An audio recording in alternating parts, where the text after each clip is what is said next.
Hello friends, बहुत बहुत स्वागत है आपका अपने चैनल पर। और मैं अभिषेक शर्मा इस वीडियो में आपको बताऊंगा कि एमपी पटवारी के एग्ज़ाम ख़त्म हो चुके हैं। लगातार जितने भी स्टूडेंट्स हैं एक्सपेक्टेड कट ऑफ के बारे में पूछ रहे हैं, तो कल आपके एग्ज़ाम ख़त्म हुए हैं। आज जो एनालिसिस मैंने किया है, जितने भी स्कोर मेरे पास आए हैं या जिस लेवल का आपका पेपर आया था, उसका एनालिसिस करने के बाद आपकी एक्सपेक्टेड कट ऑफ क्या रह सकती है। General category, OBC category, SC, ST, तो शुरू से लेकर आखिर तक आपको इस वीडियो को ध्यान से देखना है। और अगर आपने एग्ज़ाम दिया है तो कितना स्कोर किया है, उससे अभी एक बार और सटीक एनालिसिस करने में, एक्सपेक्टेड कट ऑफ निकालने में बहुत सहूलियत हो जाती है। तो अभी इस बार काफ़ी चेंज रहा पिछली बार की कंपैरिजन में। पिछली बार जो आपका एग्ज़ाम हुआ था 2017 में, उसमें और इस एग्ज़ाम में बहुत डिफरेंस था, जिसकी वजह से कट ऑफ में भी चेंज रहेगा। जितने भी लोगों ने पिछला एग्ज़ाम दिया था उन्हें पता होगा, और इस बार भी अगर उन्होंने एग्ज़ाम दिया है तो उन्हें खुद पता होगा कि कितना अंतर था दोनों एग्ज़ाम्स में। इसके वजह से कितना डिफरेंस क्रिएट हो रहा है वो आपको समझना पड़ेगा। सबसे पहले मैं बात करूं एमपी पटवारी के सिलेबस की, तो पिछली बार आपके 5 सब्जेक्ट थे, 20-20 नंबर के 5 सब्जेक्ट आए थे, 100 नंबर का पेपर था और पेपर का लेवल बहुत ईजी था। इस बार की बात करें, पेपर 200 नंबर का था, 8 सब्जेक्ट थे और सब्जेक्ट भी बहुत मॉडरेट टू डिफ़िकल्ट ही थे।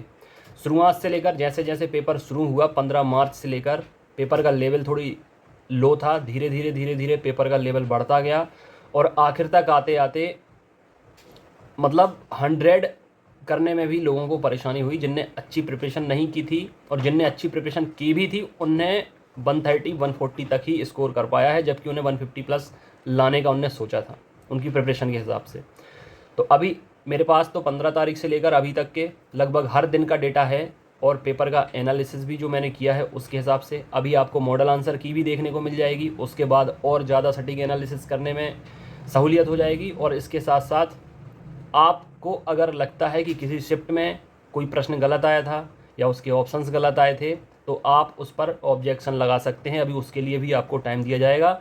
200 क्वेश्चन में से आप अपनी शिफ्ट का पेपर का एनालिसिस करके देख लेना। हो सकता है कि 2-3 क्वेश्चन के ऑप्शंस गलत हों या क्वेश्चन गलत हों, वो क्वेश्चन हटा दिए जाएंगे। मॉडल आंसर की आपकी बहुत जल्दी अपलोड होने वाली है, ऑफिशियल वेबसाइट पर आपको मिल जाएगी। अब आपके जहन में ये बार बार सवाल उठ रहा है कि रिजल्ट कब तक आएगा और एक्सपेक्टेड कट ऑफ क्या रहेगा। अभी तक तो आपने जितने भी एग्ज़ाम हुए शिफ्ट वाइज उनका रिव्यू देखा होगा। अब आपको यूट्यूब पर आना है और चेक करना है कि रिज़ल्ट कब तक आ रहा है, एक्सपेक्टेड कट ऑफ क्या रहेगा। तो देखिए, सबसे पहले मैं आपको बताऊं कि पटवारी के एग्ज़ाम का रिज़ल्ट पिछली बार लगभग 3 महीने बाद आया था, 90 दिन के बाद आया था। और इस बार का भी आपका जो रिज़ल्ट है कम से कम, क्योंकि इस बार भी देखिए आप लोग लगातार देख रहे हैं कि हर एग्ज़ाम के पेपर चल रहे हैं यहाँ पर, चाहे वर्ग 2 की बात करें, वर्ग 1 की बात करें, वन रक्षक, बैक टू बैक सभी एग्ज़ाम होते चले जा रहे हैं, सभी के रिजल्ट आते चले जा रहे हैं, विज्ञप्ति जारी होती चली जा रही हैं और पेपर होते चले जा रहे हैं। तो अभी आपका रिज़ल्ट आने में टाइम लगेगा। 26 अप्रैल को आपके एग्ज़ाम ख़त्म हुए हैं। मई और जून में आपका रिज़ल्ट संभवतः नहीं आएगा, जुलाई में आपका रिज़ल्ट आ जाएगा। तब तक आप जितने भी अदर एग्ज़ाम हैं उन पर फोकस करें, प्रिपरेशन करें, रिवीजन करें, टेस्ट दें। इसके साथ साथ अब मैं आपको एक्सपेक्टेड कट ऑफ पहले भी बता चुका हूँ, जब आपके एग्ज़ाम शुरू हुए थे, मिड में भी बता चुका हूँ। अब आपके पेपर ख़त्म हो चुके हैं तो फिर एक बार बता रहा हूँ, लेकिन जो कट ऑफ मैं शुरू से बता रहा हूँ लगभग उसी के आसपास वेरी कर रहा है, कहीं भी दूर नहीं जा रहा है, ना बड़ा चेंज हो रहा है।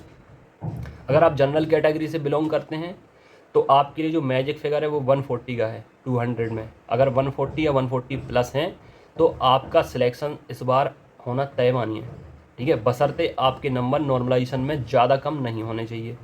ये कंडीशन सबके साथ रहेगी, ठीक है, ये मैं बार बार रिपीट नहीं करूँगा कि आपके नंबर नॉर्मलाइजेशन में कम नहीं होने चाहिए। ज़्यादा हो जाते हैं या उतने रहते हैं तो डेफिनेटली हो जाएगा, लेकिन अगर चूंकि बहुत दिनों तक एग्ज़ाम चला है और 200 नंबर का पेपर है, इसलिए नॉर्मलाइजेशन में मेजर चेंज देखने को मिल सकता है। 10 नंबर तक का भी चेंज अगर देखने को मिले तो चिंता की बात नहीं होगी। बाकी ये तो पीवी या ईएसबी को ही डिसाइड करना है, वो खुद अपने हिसाब से एनालिसिस करके बताएंगे कि किस शिफ्ट का पेपर टफ था, किसका ईजी था। मुझे तो ये लगता है कि जब किसी का एग्ज़ाम जिस शिफ्ट में होता है उसे अपनी शिफ्ट का पेपर कठिन ही लगता है, ठीक है। तो अब ये तो बाद की बात है कि किसके नंबर कम होते हैं, किसके नंबर ज़्यादा होते हैं, लेकिन जनरल कैटेगरी के लिए 140, ईडब्ल्यूएस और ओबीसी कैटेगरी के लिए 135, SC कैटेगरी के लिए 120 to 125 और ST कैटेगरी 110 115 पे भी सिलेक्शन हो जाएगा, क्योंकि SC और ST की सीट्स बहुत ज़्यादा होती हैं, कंपटीशन बहुत कम होता है। और फिजिकली हैंडीकैप की बात करें तो इनकी भी सीट काफ़ी है, तो 100 के आसपास अगर इनके नंबर आ रहे हैं तो इनका भी सिलेक्शन हो जाएगा। अब बात करें फीमेल कैटेगरी की, तो अगर मैंने 140 ओपन कैटेगरी के लिए बोला है तो ओपन में आ जाते हैं अदर स्टेट सभी कैटेगरी के टॉपर और मेल फीमेल जो भी हैं, ठीक है। तो ओपन में तो सब आएंगे, उसकी 140 प्लस 140 या 140 प्लस। इसके अलावा गर्ल्स का 2 से 3 नंबर तक कट ऑफ कम हो सकता है हर कैटेगरी में। अगर मैंने EWS और OBC 135 बोला है तो 130 भी आ सकता है OBC में। बाकी 3 नंबर तो मिनिमम आप लेकर ही चल सकते हैं कि 3 नंबर कम फीमेल कैटेगरी का जाएगा ही जाएगा। रिजल्ट आपका लगभग जुलाई के महीने में आएगा। लेकिन ये है कि मैंने देखा है बहुत कम ऐसे कैंडिडेट हैं, हालांकि उन्हें चाहिए भी ऐसे हैं कि एक सेंटर से एक शिफ्ट में 400-500 बच्चों में अगर एक स्टूडेंट ही 150 प्लस करता है तो उन्हें इस रेशियो से ही चाहिए बच्चे, क्योंकि 15 मार्च से लेकर 26 अप्रैल तक पेपर हर दिन 2-2 शिफ्ट में चला है। तो ऐसे में और सेंटर भी बहुत ज़्यादा रहते हैं मध्य प्रदेश में, 15 से 20 सेंटर तो केवल इंदौर में रहते हैं। तो ऐसे में अगर कोई ये सोचे कि मेरी लैब में या मेरे रूम में कोई टॉप स्कोरर था ही नहीं इतना स्कोर वाला, तो भाई पहली चीज़ तो जितने लोग एग्ज़ाम देकर निकलते हैं हर किसी से पूछते नहीं कि आपने कितना स्कोर किया, आपने कितना स्कोर किया, और हर कोई बताता भी नहीं है। लेकिन इतना बहुत कॉमन सेंस आप लगा सकते हैं, बहुत आसान सी बात है कि एक सेंटर पर जहां 400-500 बच्चे एग्ज़ाम देंगे एक शिफ्ट में, किसी ना किसी के 150-200 में से आराम से आ जाएंगे।